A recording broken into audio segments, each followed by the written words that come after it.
ዛሬ በተባበሩት አረብ ኤምሬት ዱባይ ላይ የስልማ ወይም ደግሞ የስልጤ ልማት ማህበር ቅርንጫፉ ከፍቷል። በዚህም እንግዲህ እኔ ፍርማሳን ተገኝቼ የስልማ ልማት ማህበር ቅርንጫፍ አካባቢ ስነስርዓት ምን ይመስላል የሚለውን አሳያቸዋለሁ።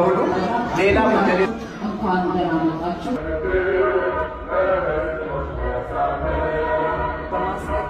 በጦርነቱ ድል እንዲያደርጉ ስልጤ ያለበትን ምድር ሲረዱ ብዙ ተስፋ ፈጣሪ ዙሪያችን ላይ ያለኛስ አዲስ ነው። እንኳን ደህና ቆየሽ። ምናልባት አሁን ይሄ ጅምር በጣም ለሌሎችም በር ከፋች ነው። በጣም አሪፍ ነው። ስለዚህ አመሰግናለሁ።